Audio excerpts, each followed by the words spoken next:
Welcome back. जो lesson आप लोगों का रह गया था, लेसन नंबर 7, उसका हाफ पार्ट इस वीडियो में है। आपको आज का स्टार्ट करवाना था, how do you make your document more concise. आप अपने डॉक्यूमेंट्स को कंसाइज कैसे कर सकते हो, बहुत ज़्यादा कंसाइज करने का तरीका क्या है। Conciseness require careful revision. आपका ये एमसीक्यूज़ है कि आपकी जो कंसाइजनेस है, जो आप डॉक्यूमेंट में कंसाइजनेस करना चाहते हो, उसमें क्या होता है कि आपने उसको दोबारा से रिवाइज़ करना है। जो डॉक्यूमेंट, जो लेटर, एप्लीकेशन, मेमो, प्रपोजल जो भी लिखा है, आपने उसको एक दफ़ा से रिवाइज़ करना है। Become familiar with the strategies for reducing wordiness. और आपको पता होना चाहिए कि आप कौन से वर्ड जो है कम यूज़ करोगे, आपकी बात जो है ज़्यादा अच्छे तरीके से बयान हो जाएगी। Look for the ways of cutting useless words. आपने उसमें देखना होता है, रिवीजन का मतलब होता है क्या है कि आप लोग उसमें दोबारा से अपने डॉक्यूमेंट्स में देखें कि जो यूजलेस वर्ड्स हैं उसको कट कर रहे हैं। सेंटेंसेस जो यूजलेस हैं, जिसका कोई मानी, कोई मकसद नहीं था आपके लेटर में, उसको कट करें। जो सेक्शन आपका डॉक्यूमेंट में आपको इम्पोर्टेंट नहीं लग रहा, वो आप दोबारा से उसको रिवाइज़ करने के बाद कट कर सकते हैं।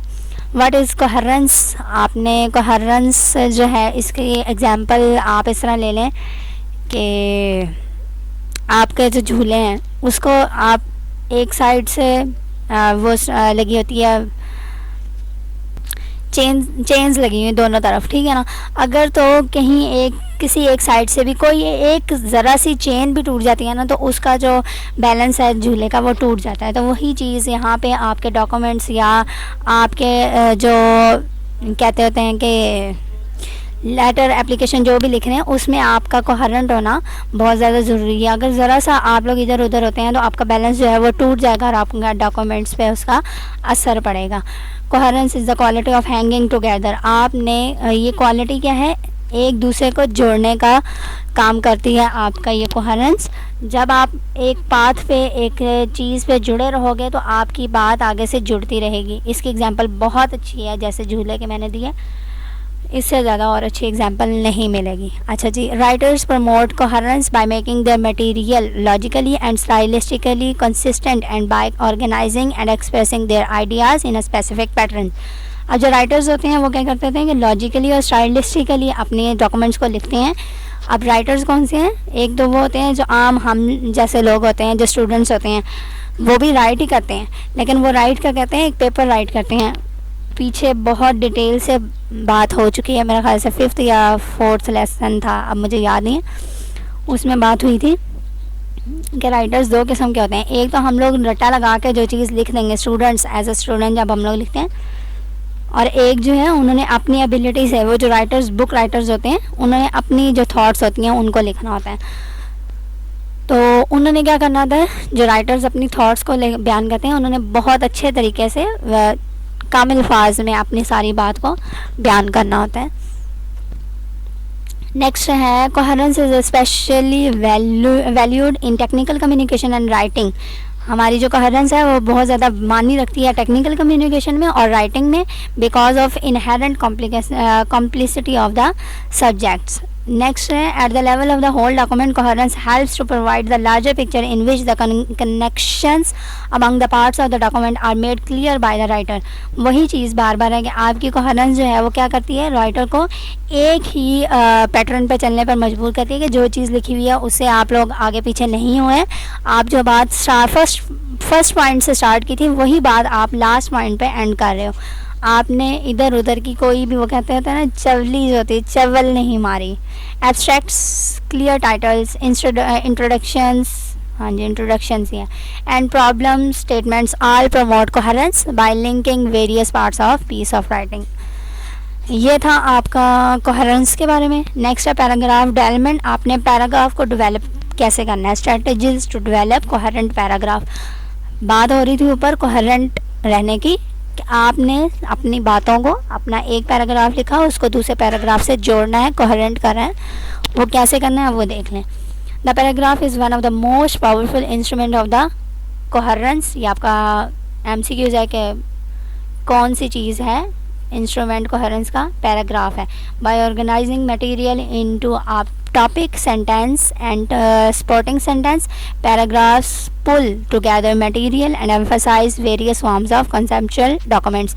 आपका जो पैराग्राफ्स हैं वो आपके डॉक्यूमेंट्स को बहुत अच्छे तरीके से मैनेज करती है और इसी से आप पता चलता है कि आपके जो राइटिंग एबिलिटी है वो कितनी अच्छी है और कितना अच्छा आप लिख सकते हैं. Paragraph development is achieved partially through the specific strategies. Paragraph development आप किस किस तरीके से कर सकते हैं वो देख लें. एन्यूमरेशन है, एग्जाम्प्लिफिकेशन है, कंपैरिजन एंड कंट्रास्ट है, एनालिसिस, डेफिनेशन, डिस्क्रिप्शन. ये कुछ 7 चीज़ें हैं जिसे आप लोग पैराग्राफ को अपने को डेवलप कर सकते हैं, कुछ अच्छे अंदाज से पेश कर सकते हैं. All of the above furnish distinct approaches to develop ideas. आप ये सारी चीज़ें अगर कुछ इस्तेमाल करना चाहते हैं या सारी इस्तेमाल करना चाहते हैं वो आपकी अपनी अपनी एबिलिटी है, लेकिन आप इन चीज़ों को साथ लेके चलते हुए अपने पैराग्राफ को कोहेरेंट बना सकते हैं. Transitional devices also operate at the paragraph level to provide links among sentence and paragraph. Transitional words जो होते हैं बहुत ज़्यादा यूज़ किए जाते हैं जो आपकी एक बात को जोड़ती हैं दूसरी बात से. अब जिस तरह इसकी एग्जाम्पल देने से पहले ट्रांजिशनल वर्ड्स आपको बता देती हूँ जो आपकी बात को एक दूसरे से जोड़े. मतलब एक बात आपने की है और दूसरी बात की है, लेकिन उन दोनों बात को अगर आप जोड़ना चाहते हो तो वो जो वर्ड्स बट, लाइक, दस, देयरफॉर, बिकॉज, ये वाले जो वर्ड्स होते हैं ये आपकी बात को, एक बात को और दूसरी बात को जोड़ने में काम करते हैं. शायद आगे एग्जांपल्स हों. Enumeration. Use enumeration in paragraphs when you want to itemize or list a set of topics or a series of some kind. अब enumeration क्या होती है? नंबर देना. आप अगर तो कोई लिस्ट बना रहे हो या आप अपने टॉपिक्स, ये जो बुक है आपकी, इसमें देख लें ये एन्यूमरेशन है. आप नंबरिंग दे रहे हो कि आपका लेसन नंबर 1 यहाँ तक ख़त्म हो रहा है, उसके बाद आपका लेसन नंबर 2 स्टार्ट हो जाएगा. अगर जी आपकी अम्मी ने कह दिया है कि बाज़ार से कोई कुछ सब्ज़ी ले आओ और कुछ सामान ले आओ, सब्ज़ी नहीं सामान, तो सामान का जो आपको लिस्ट बना के दी जाएगी उस पर भी आपने नंबरिंग की होगी 1 2 3 4 5 6 7. हाँ जी, जब आप एक लिस्ट देखेंगे उसके ऊपर 50 आइटम्स लिखे होंगे तो गिनने से बेहतर है कि वो नंबर दियो तो आपको एक आंक जो है डालते ही पेज पे पता चल जाएगा कि कितने आइटम्स, कितनी आपने चीज़ें लेके आनी है, कितनी चीज़ें आपकी अम्मी ने आपसे मंगवाई हैं बाज़ार से. Enumeration is a powerful way to establish a series of observations and to emphasise each element. वही बात है कि एक नज़र डालते ही आपको पता चल जाता है कि आपने क्या चीज़ लेनी है और कितनी लेनी है. In the following paragraph the items are enumerated in a series of itemized recommendations. ये जो है आपको एक पैराग्राफ दिया हुआ है, इसमें कुछ नंबर्स उन्होंने दे दिए हैं और एक पैराग्राफ ये है उसमें भी कुछ नंबर्स हैं. अब ये रीड आप कर लीजिएगा. कुछ भी इतना ज़्यादा वो नहीं था. You should being a cholesterol improving diet immediately. अच्छा जी, ये एग्जाम्पल ही थी. ठीक है. एग्जाम्प्लिफिकेशन, आपको एग्जाम्प्लिफिकेशन से पता चल रहा है कि आपने इसमें एग्जाम्पल यूज़ करनी है. Exemplification refer to the use of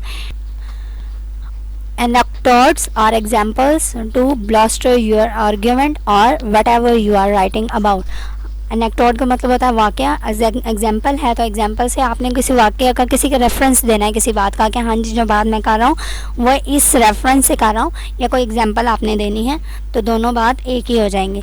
अच्छा जी, use exemplification paragraphs to provide instance that clarify your topic statement, जिसकी वजह से आपका जो टॉपिक है, जिस चीज़ पर आप बात कर रहे हो वो बहुत ज़्यादा क्लियर हो जाएगा और लोग आपकी बात को समझने से अच्छी तरह समझ सकेंगे. समझेंगे नहीं बल्कि अच्छी तरह से समझ लेंगे. अच्छा जी, in the following paragraph the topic sentence is supported in examples that illustrates support and clarify the point. ये एग्जाम्पल आप पढ़ लीजिएगा. नेक्स्ट है कंपैरिजन एंड कंट्रास्ट. आपको खुद पता चल रहा है वर्डिंग से कि क्या आपने करना है. इसमें use comparison and contrast to develop a topic by examining its similarities or dissimilarities to any other thing process or state. आपने कंपैरिजन करना है। कंपैरिजन क्या होता है कि इस चीज़ में जो है, जो मैं बात कर रहा हूँ, उसकी ये सिमिलरिटीज़ हैं, ये डिसिमिलरिटीज़ हैं, उसके ये फ़ायदे हैं, ये नुकसान है। अगर आप ये काम करोगे तो आपको प्रॉफिट होगा, अगर आप ऐसा काम करोगे तो आपको लॉस होगा। मतलब आपने कंपैरिजन और कंट्रास्ट करके भी अपनी बात को साबित कर सकते हैं या अपनी बात को मनवा सकते हैं, जो चीज़ आपने करनी होगी। नेक्स्ट है, in the comparison emphasises the similarities, contrast the differences. A paragraph में use both comparison and contrast. एक पैराग्राफ में आप दोनों चीज़ें यूज़ कर सकते हो। ये नहीं है कि आपने सिर्फ कंपैरिजन ही करना है या सिर्फ कंट्रास्ट ही करना है। यह आपका एमसीक्यूज हो सकता है। In the following example, 2 kinds of electrical cables are compare. 2 तरह की केबल, इलेक्ट्रिकल केबल्स हैं, उनको कंपेयर किया गया है। The aim here is to convey the superiority of A over B for 2 categories of performance. आपकी दो केबल दे दी गई हैं और उसमें से उन्होंने जो उनका मकसद है वो ये क्या है कि सुपीरियरिटी है ए की, मतलब केबल ए जो है, इलेक्ट्रिकल केबल ए, वो बेहतर है इलेक्ट्रिकल केबल बी से। इसको देख लीजिएगा, मैं एग्जांपल नहीं रीड कर रही। नेक्स्ट है, use transitional words and phrases. Use transitional words and phrases to clarify and smooth the movement from idea to idea.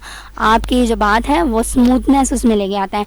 अब इसकी जो एग्जांपल है मैं ऊपर भी देने लगी थी, वहाँ पे भी मैं चुप हो गई। अहमद आज स्कूल नहीं गया, एक बात मेरी ये है, और दूसरी बात मैं ये कहती हूँ कि अहमद को बुखार था। तो अगर अब ये चीज़ तो नहीं समझ लगी, मतलब दोनों सेंटेंसेस या फ्रेज़ जो है वो अलग-अलग। अगर मैं बीच में क्यों के का वर्ड इस्तेमाल कर लूँ तो वो ज़्यादा अच्छा हो जाएगा कि अहमद आज स्कूल नहीं गया क्योंकि उसे बुखार था या अहमद को बुखार था। तो जो ट्रांजिशनल वर्ड्स होते हैं वो आपकी बात को और ज़्यादा अच्छा मीनिंगफुल कर देते हैं। ठीक है, तो ये था ट्रांजिशनल वर्ड्स। ये वीक और एक इम्प्रूव दिया हुआ है। एक उन्होंने पैराग्राफ लिख दिया कुछ इस तरह से, वो वीक है, और इसको पढ़ लीजिएगा। वीक का मतलब क्या है, इसमें थोड़ी सी उन्होंने कोहेरेंट नहीं होगा, उसमें क्लैरिटी नहीं होगी बात में, और इम्प्रूव में उनकी क्लैरिटी, उनकी बात जो है वो अच्छे से समझ आ जाएगी। एक और बात जो मैं कहना चाह रही थी वो ये थी कि अब आप लोग ख़ुद भी देख सकते हैं, नोट कर सकते हैं। 24 का ये हो गया, 2024 का पिछला था, मतलब 2 पार्ट्स हो गए। तो बात जो है वहीं पर आ गई कि जितना आपकी मैम साइमा का लेक्चर था उतना ही बड़ा तकरीबन ये हो गया। लेकिन हमारी कोशिश या मेरी कोशिश ये है कि आपको अगर टाइम आपका लग रहा है तो आपको उसका कोई ना कोई बेनिफिट भी हो, और मैं नहीं चाहती कि सिर्फ़ आपको ये टाइम वेस्ट ही हो।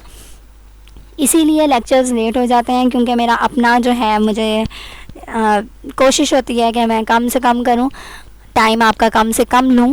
लेकिन आप लोग ख़ुद पेजेस गिन लीजिए, काउंट कर लीजिए, 8 से 9 पेज एक लेक्चर के होते हैं, तो उसको इतनी जल्दी कवर करना मेरे ख्याल में नहीं पॉसिबल।